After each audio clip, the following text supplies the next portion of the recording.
मुलांनो, आज आपण 15वा लेसन धडा पाहणार आहोत. त्या धड्याचं नाव आहे खरा नागरिक. सच्चा नागरिक. खरा म्हणजे सच्चा, खराचा अपोजिट काय होणार आहे? खोटा. तर या पाठामध्ये प्रस्तुत पाठात लेखकाने शालेय विषय अभ्यासताना ते फक्त अभ्यासाचे नसून त्यातील मूल्ये आचरणात आनायची असतात. लेखक जो है इस पाठ के माध्यम से विद्यार्थियों को यही संदेश देना चाहते हैं कि बच्चों, जो भी हम किताबों से पढ़ते हैं उन्हें सिर्फ पढ़ाई तक न सीमित रखते हुए अपने जीवन में भी उन मूल्यों को, उन बातों को अपनाना चाहिए. बस प्रश्न उत्तर तक ही उन बातों को सीमित न रखते हुए उन बातों को अपने जीवन में अपनाना भी चाहिए. उन मूल्यों को स्वीकार करते हुए वैसे आचरण अपना होना चाहिए. तर मूल्य आचरणात आणायची असतात. जो मूल्य हमें स्कूल में सीखते हैं, जो पाठ के हर एक लेसन जो है हमें कुछ ना कुछ मूल्य जो है वो सिखाता है कि आपण काय केलं पाहिजे. या हर पाठ से हमें कोई ना कोई सीख मिलती है, तो उस सीख को अपने जीवन में भी हमें अपनाना चाहिए. हे निरंजनच्या व्यक्तिरेखेतून स्पष्ट केले आहे. और आप ही की जैसा स्कूल जाने वाला, शाळेत जाणारा निरंजन नावाचा एक मुलगा आहे. तर त्या मुलाने कशा प्रकारे आपल्या नागरिक शास्त्र 8वीं तक जो हम सोशल सायन्स जो की सायन्स पढ़ते हैं त्याला काय म्हणतात? सिविक्स आणि नागरिक शास्त्र म्हणतात. तर त्या नागरिक शास्त्रामध्ये जी मूल्ये आपल्याला शिकवली जातात, माणसाचे जे कर्तव्य आपल्याला सांगितले जातात, उन कर्तव्य को किस प्रकार से निरंजन जो है अपने जीवन में बखूबी अपनाता है, यही बात लेखक इस पाठ के माध्यम से हमें बताना चाहते हैं की तुम्ही सुद्धा मुलांनो निरंजन प्रमाणे आपल्याला शिकवलेली मूल्य, भले वो कविता से मूल्य मिला हो या हर पाठ से हमें मूल्य मिलता है. बच्चों, सीखने को कुछ न कुछ ज़रूर मिलता है. जैसे हम कहानी से तात्पर्य या सीख निकालते, उसी प्रकार से हर पाठ से हमें कोई ना कोई मूल्य ज़रूर सीखने को मिलता है. तर या निरंजन ने तो वही किस प्रकार से निरंजन ने यहाँ पर कौन सा मूल्य दिखाया है और पाठ को नाम क्यों दिया है खरा नागरिक, यह आज हम इस पाठ में देखने वाले. देखो वहाँ पर दिया है, निरंजन ने दाखवलेले प्रसंगावधान उल्लेखनीय है. प्रसंगावधान मतलब जैसी परिस्थिति हो वैसा किया हुआ कृति, वैसी की हुई कृति या वैसा किया हुआ कार्य, त्याला म्हणतात प्रसंगावधान. प्रसंग को देखकर, हालत को देखकर, परिस्थिति को देखकर जो हम कृति अथवा कार्य करते हैं त्याला काय म्हणतात? प्रसंगावधान. आणि त्या निरंजनने दाखवलेले कार्य उल्लेखनीय यानी तारीफ करने वाला है, प्रशंसनीय है. तो चलिए देखते हैं कि निरंजन ने काय केलं होतं. बघा, निरंजन आज भल्या पहाटेस उठून अभ्यासाला बसला होता. तो पहिलाच प्रश्न आहे मुलांनो यहाँ पर की निरंजनच्या अभ्यासाची वेळ कोणती. काय प्रश्न आहे? निरंजनच्या अभ्यासाची वेळ कोणती. तर निरंजन कोणत्या वेळेस अभ्यास करत असे? भल्या पहाटे. कोणत्या वेळी? भल्या पहाटे. भल्या पहाटेचा अर्थ आहे बडी सुबह. आज शेवटचा नागरिक शास्त्राचा पेपर. प्रश्न पण आहे की निरंजनचा शेवटचा पेपर कोणता होता किंवा राहिलेला पेपर कोणता होता. तर कोणता होता? नागरिक शास्त्राचा पेपर होता. अभ्यासाला कोण बसला होता? निरंजन अभ्यासाला बसला होता. निरंजन आज भला पहाटे उठून अभ्यासाला बसला होता. ये क्या है? विधानार्थी वाक्य आहे मुलांनो. याचं जर आज्ञार्थी करायचं असेल तर कसं होणार आहे? निरंजन आज भला पहाटे उठून अभ्यासाला बस. काय होणार आहे आज्ञार्थी याचं? निरंजन आज भल्या पहाटे उठून अभ्यासाला बस, ऐसा इसका आज्ञार्थी होगा. आणि आज शेवटचा पेपर कोणता होता? नागरिक शास्त्राचा. तो झाला कि संपलीस परीक्षा. जिस प्रकार से सभी बच्चे, आप भी सभी विद्यार्थी जो है परीक्षा के अंतिम पेपर का इंतजार करते कि कधी शेवटचा पेपर होईल आणि कधी काय संपणार आहे, परीक्षा संपणार आहे. तो उसी प्रकार से निरंजन भी अपने अंतिम पेपर खत्म होने का इंतजार कर रहा था. इतिहास, भूगोल आणि नागरिक शास्त्र तिन्ही विषयांचा केवढा अभ्यास करावा लागतो. जैसे सोशल साइंस, समाजशास्त्र में इन तीनों विषयों का समावेश होता है बच्चों. 3 विषय कौन थे? इतिहास, भूगोल आणि नागरिक शास्त्र. जैसे अभी 10वीं में कैसे पढ़ रहे हैं? इतिहास, भूगोल आणि साइंस यानी राजनीतिक विज्ञान. तो पहले 8वीं तक जो हम पढ़ते हैं उसे क्या कहते हैं? नागरिक शास्त्र ही कहते हैं. तिन्ही विषयांचा केवढा अभ्यास करावा लागतो? 3 सब्जेक्ट का बहुत ही पढ़ाई करने लगती है. त्यात है नागरिक शास्त्र जरा अवघड. और तीनों विषय में सबसे कठिन विषय कौन सा लगता था? नागरिक शास्त्र. पहाटेची, अभी यहाँ पर देखिए बच्चों, यहाँ पर हम प्रश्न शुरुआत यहाँ पर करेंगे प्रश्न की. पहाटेची सकाळची वेळ योग्य अभ्यासाला योग्य असते. अभ्यासाला योग्य वेळ कोणती? पहाटेची, सकाळची. प्रश्न पण आहे.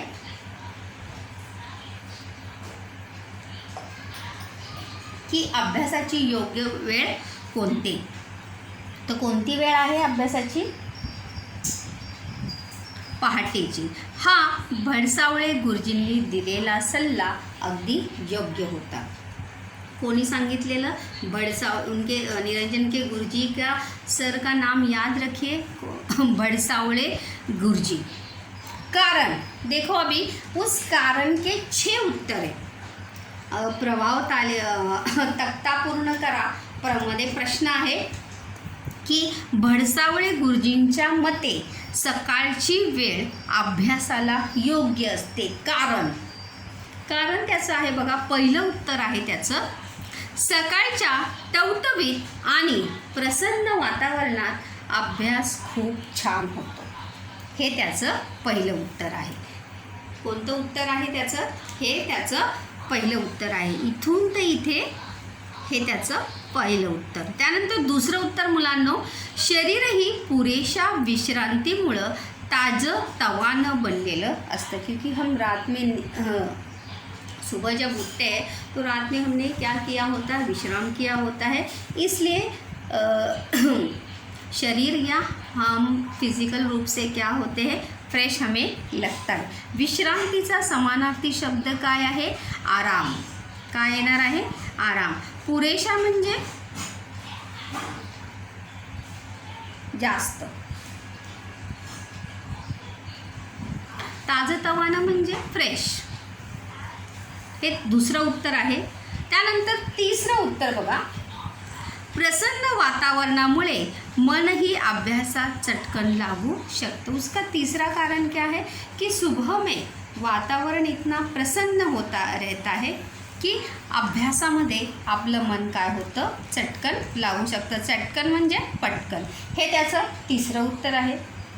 हवेत सुखद गारवा असतो. हवा में ठंडी ठंडी हवा चलती रहती है और उस ठंडी हवा से मन और शरीर दोनों क्या हो जाता है? फ्रेश हो जाता है. हे त्याचं चौथं उत्तर आहे मुलांनो. दुरून एखादी भूपाळी किंवा रेडिओवरचं आवडतं भक्तिगीत ऐकू येत असतं. और दुरून एखादी भूपाळी हा एक गाण्याचा मुलांनो काय आहे? प्रकार आहे, जो सुबह सुबह मंदिर में गाया जाता है. उठी उठी भोपाळा, ऐसे अशा खूप साऱ्या भूपाळ्या लता मंगेशकर के द्वारा गाई हुई बहुत सारी भूपालियाँ जो है, भूपाली हा एक गाण्याचा प्रकार आहे जो सुबह सुबह गाया जाता है. तर ते भक्तिगत सुद्धा ऐकू येतं. हे 5वं आहे. ते नसेल तर पक्ष्यांचं सुमधुर म्हणजे कानाला मंजूळ ऐकायला चांगलं वाटेल ते. संगीत साथीला असतं। तर अशा प्रकारे यहाँ पर 6 उसके क्या है जवाब है। हा पहिला सकाळच्या टवटवीत आणि प्रसन्न वातावरणात अभ्यास खूप छान होतो पहिला। शरीरही पुरेशा विश्रांतीमुळं ताजतवानं बनलेलं असतं हा दुसरा। प्रसन्न वातावरणामुळे मनही अभ्यासात चटकन लागू शकतं हे तिसरं उत्तर आहे। हवेत सुखद गारवा असतो हे चौथं। दुरून एखादी भूपाळी किंवा रेडिओवरचं आवडतं भक्तिगीत ऐकू येत असतं। दूर से हमें एक मधुर ऐसा भक्तिगीत भगवान का भजन सुनाई देता है। अगर मानो वो भी नहीं है तर पक्ष्यांचं ही देखो ते नसेल तर ऐसा लिखना नहीं है। क्या लिखना है और क्या नहीं लिखना है ये भी याद रखिए।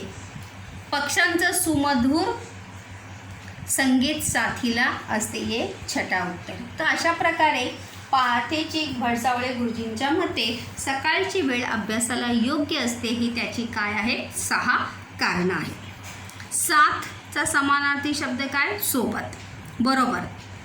अशा आल्हाददायक म्हणजे काय फ्रेश ताजं तवानं वातावरणात संस्कृतचा एखादा श्लोक चटकन पाठ होतो और ऐसे बहुत ही फ्रेश किंवा ताज़ा तवाना वातावरणामध्ये संस्कृत का जो श्लोक जो होता है पठन म्हणजे बहुत जल्दी चटकन म्हणजे काय लवकर पाठ होणे म्हणजे याद करना पाठांतर करणे म्हणजे याद करना। एरवी न कळलेलं गणितसुद्धा काय होतं लवकर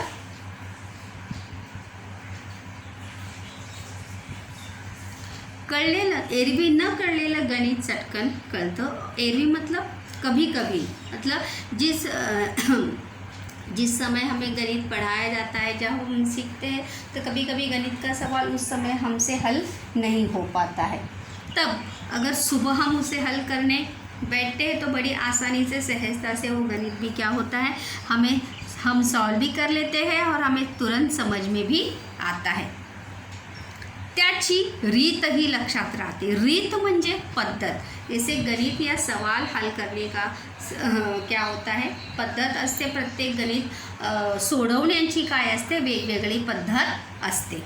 त्या रीतचा समानार्थी शब्द काय आहे पद्धत। लक्षात राहते हा निरंजनचा अनुभव। यहाँ पे निरंजन ने अपना अनुभव एक्सपीरियंस शेयर किया है। त्यामुळेच भडसावळे गुरुजींचा हा सल्ला त्याला मोलाचा वाटे और इसीलिए भडसावळे गुरुजींचा हा सल्ला जो आहे तो निरंजनला फार महत्त्वाचा वाटत होता। कारण त्यांच्या या सल्ल्यामुळेच निरंजन जो आहे निरंजन सरांनी सांगितलेल्या किंवा गुरुजींना सांगितलेल्या प्रमाणे तो अभ्यास करत असे। सल्ला देणे हा सुद्धा वाक्यप्रचार आहे। सल्ला देणे उपदेश करणे।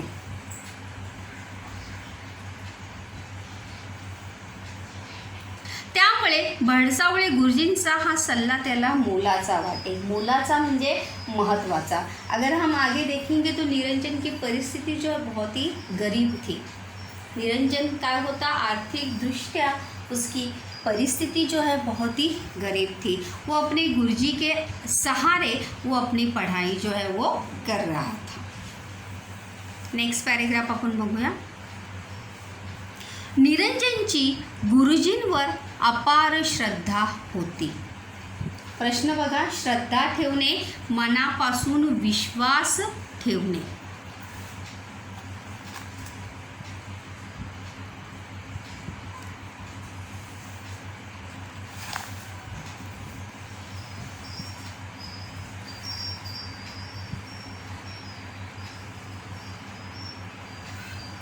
निरंजनची गुरुजींवर अपार श्रद्धा होती। निरंजनची कोणावर अपार श्रद्धा होती गुरुजींवर अपार श्रद्धा होती। प्रश्नसुद्धा आहे निरंजनची अपार श्रद्धा होती कोणावर होती गुरुजींची। अपार म्हणजे खूप श्रद्धा असणे म्हणजे मनापासून विश्वास ठेवणे।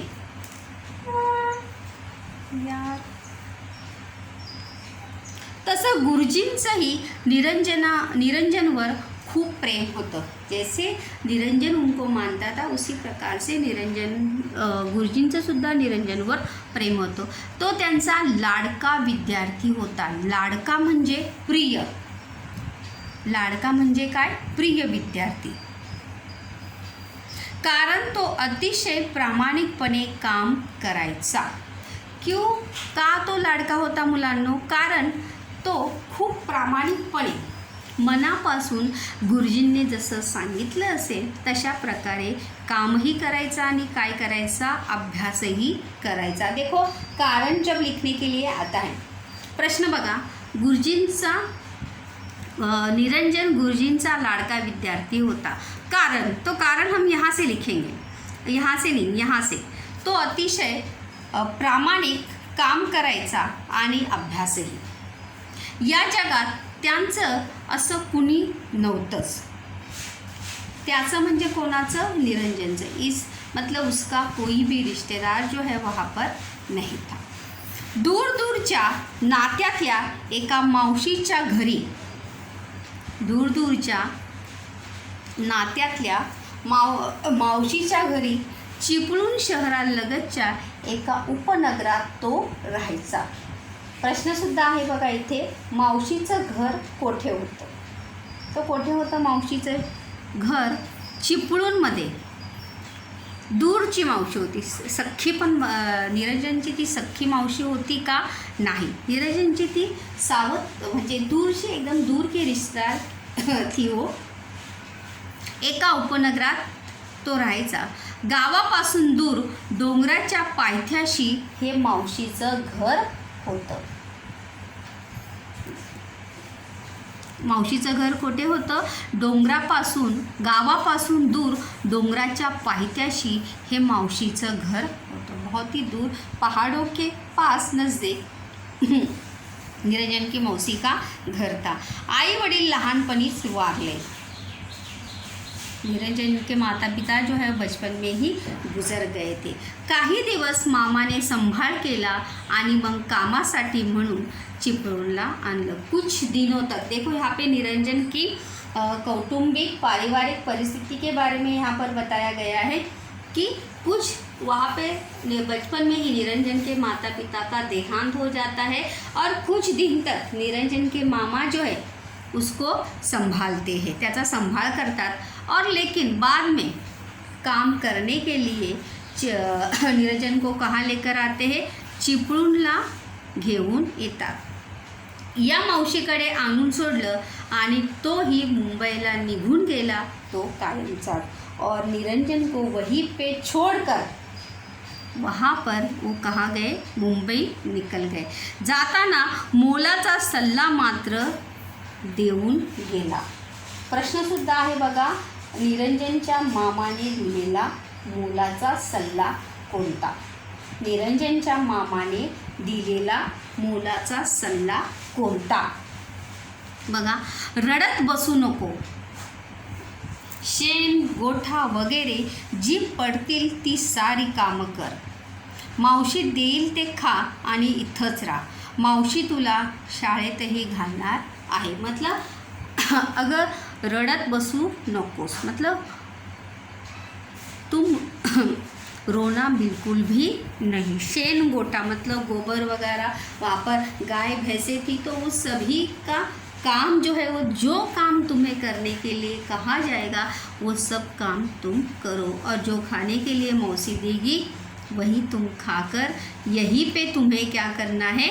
रहना है. आणि मावशी तुला शाळेतही घालणार आहे. और यही बात निरंजन ने क्या रखी थी? याद रखी थी. यहाँ पर देखिए प्रश्न, मावशीच्या घराचा पत्ता. मावशीच्या घराचा पत्ता कसा येणार आहे? उत्तर बघा, चिपळूण शहरालगतच्या एका उपनगरात. आणि गावा, हे पहिलं उत्तर आहे. चिपळूण शहरालगतच्या एका उपनगरात आणि नंतर आहे गावापासून दूर डोंगराच्या पायथ्याशी. हे मावशीच्या घराचा काय आहे? पत्ता आहे.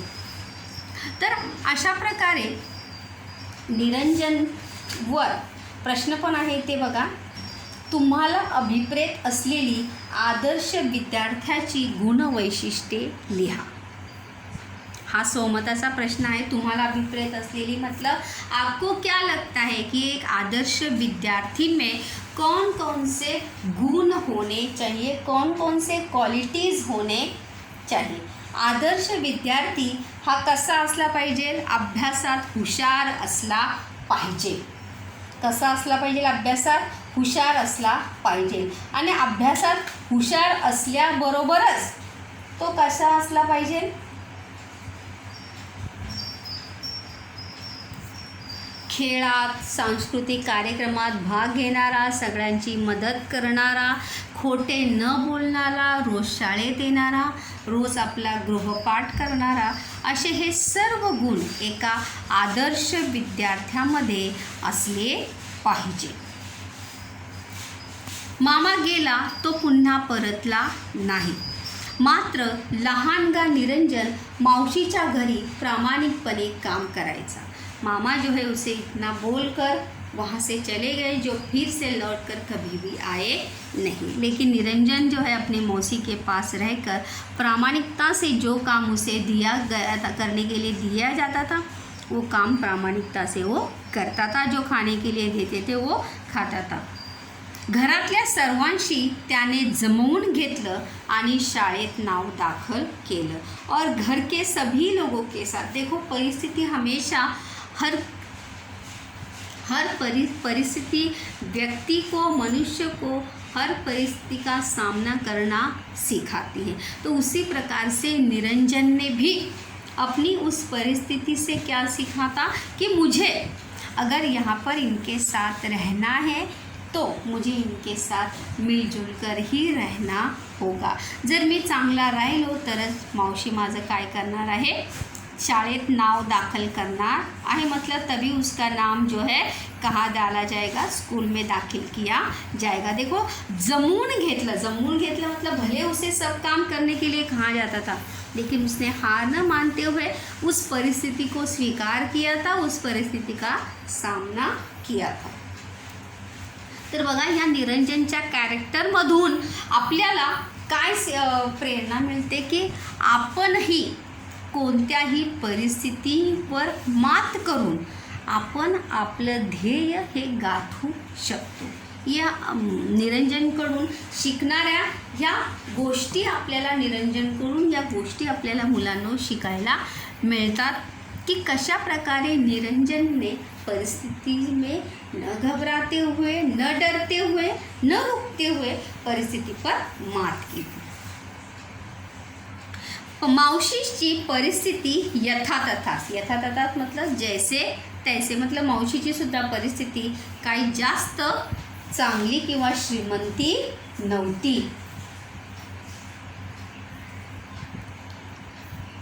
असल्याने निरंजन वार लावून जेवायचा। देखो वार लावून जेवणे म्हणजे वार लावून जेवणे हा वाक्यप्रचार सुद्धा आहे। आठवड्याचे 7 दिवशी वेगवेगळ्या कुटुंबात पाहुणा म्हणून भोजन करणे, मतलब हफ्ते के 7 दिन अलग अलग व्यक्ति लोगों के घर जाकर, मेहमान बनकर जाकर उनके घर में जाकर खाना खाना, हा काय आहे, वाक्यप्रचार आहे वार लावून जेवणे।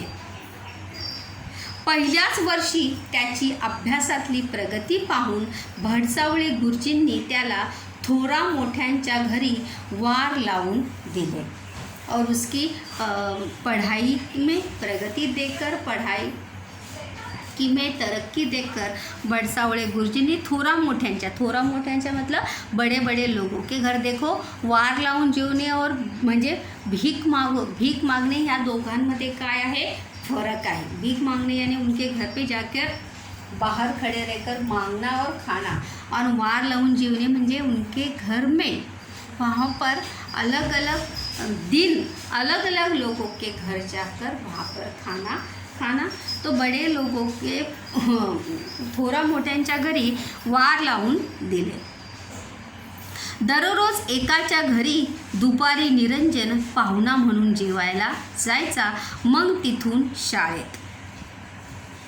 निरंजन जो है रोज़ दोपहर में वहाँ पर उनके घर में जाकर खाना खाता था और फिर वहीं से निरंजन क्या करता था, स्कूल जाता था।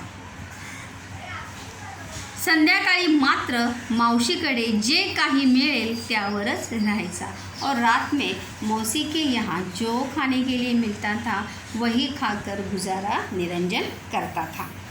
सकाळी उठून देखो निरंजनची दिनचर्या, निरंजनचा दिनक्रम कैसा था, निरंजन दिवसभर काय काय करत असे, असा प्रश्न आहे। निरंजनची दिनचर्या देखो यहाँ से शुरुआत है। सकाळी उठून घरातली व गोठ्यातली सारी कामं आटोपणे, हा पहिलं देखो यहाँ से निरंजनची दिनचर्या आणि निरंजन का दिनक्रम। सकाळी उठून घरातली गोठ्यातली, गोठा यानी जहाँ पर गाय भैंसों बैलों को बांधा जाता है वो जगह, त्याला म्हणतात गोठा। गोठा एक वचन, गोठे अनेक वचन। घर का समानार्थी शब्द क्या होगा, गृह, सदन, निवास। आटोपणे यानी पूर्ण करणे। त्यानंतर सारी कामे, हे दुसरं, सारी कामे आटपून अभ्यासाला बसायचा, ये दूसरा। सब काम कंप्लीट कर कर, पूरा कर कर निरंजन क्या करता था, पढ़ाई के लिए बैठता था। त्यानंतर तिसरं काय येणार आहे, दुपारी वार लावून जेवणे, ये तिसरा आहे। त्यानंतर शाळेत जाणे आणि संध्याकाळी पुन्हा घरची कामं करणे। इस प्रकार से निरंजन की क्या थी, दिनचर्या थी। पहली क्या थी, सकाळी लवकर उठून घरातली व गोठ्यातली कामे करणे, त्यानंतर सारी कामे आटपून अभ्यासाला बसणे, तिसरा है दुपारी वार लावून जेवणे, चौथा है शाळेत जाणे आणि संध्याकाळी, पाचवा संध्याकाळी पुन्हा घरची कामं करणे।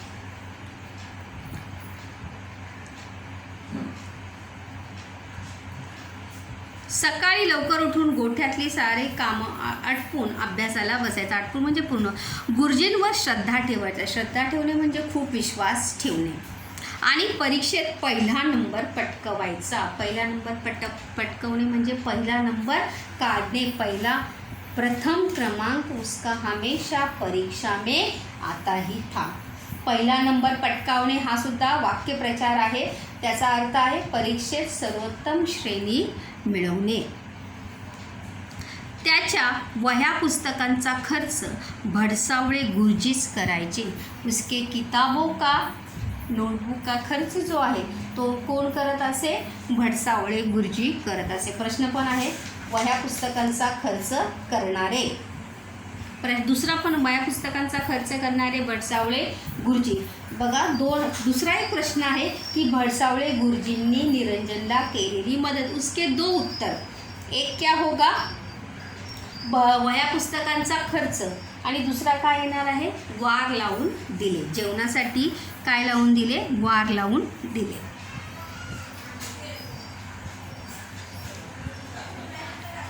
गुरुजींनी त्याला सांगितलं की हा काय आहे, स्वल्पविराम आहे की एकेरी अवतरण चिन्ह, जोपर्यंत तुझा पहिला नंबर आहे तोपर्यंतच मी सारा खर्च करीन आणि वारही लावून देईन, नाही तर नाही।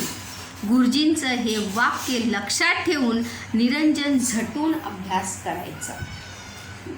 गुरुजींनी, भडसावळे गुरुजींनी निरंजनला काय निक्षून काय सांगितलं होतं की तू जर परीक्षेमध्ये पहिला नंबर जर आला तोपर्यंतच मी तुझ्या वह्या पुस्तकांचा खर्च करणार आहे आणि वार लावून देणार आहे, नाहीतर नाही।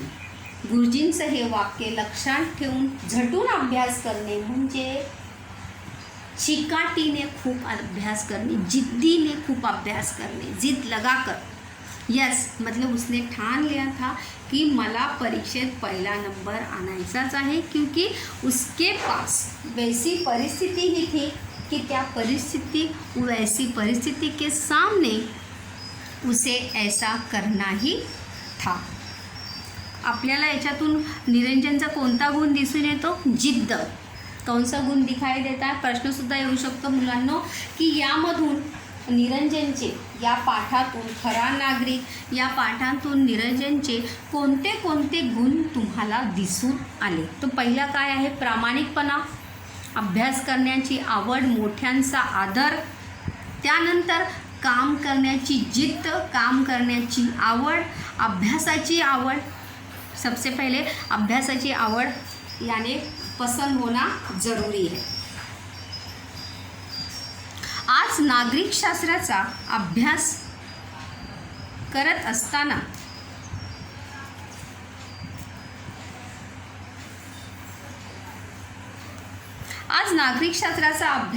असताना आधीचे सगळे पेपर चांगले गेले असल्याने तो मनोमन खुश होता आणि शेवटचा पेपर होता नागरिकशास्त्राचा, त्यामुळे तो काय होता? मनोमन म्हणजे मनात तो खूप काय होता? आनंदी होता. नागरिकांची कर्तव्ये कोणती? पुढील प्रश्नांची उत्तरे निरंजनला पाठ होती.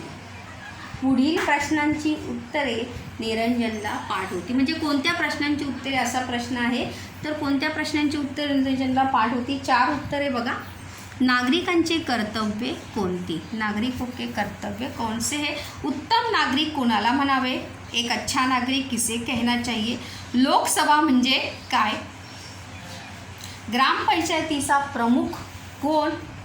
या साऱ्या प्रश्नांची उत्तरे त्याला धडाधड येत होती. धडाधड मतलब मुँह ज़बानी इन सभी सवालों के जवाब निरंजन को क्या थे? याद थे. अभ्यास करता करता किती वेळ लोटला? वेळ लोटणे म्हणजे वेळ जाणे. वेळ लोटणे हा सुद्धा काय आहे? वाक्य प्रचार आहे. वेळ लोटणे, वेळ जाणे. निरंजन ताडकन उठून उभा राहिला. 9 वाजून गेले होते. उसको एग्जाम में परीक्षामध्ये जायला त्याला काय झालं? वेळ झाली होती. 10:30ची परीक्षा. परीक्षेचा टायमिंग काय होता? सकाळी 10:30 वाजता त्याची परीक्षा होती. त्याआधी देशमुखांकडे जायचं होतं. देशमुखांकडे म्हणजे जेवण्यासाठी निरंजनला त्यांच्याकडे जायचं होतं. केवढं तरी लांब चालायचं होतं.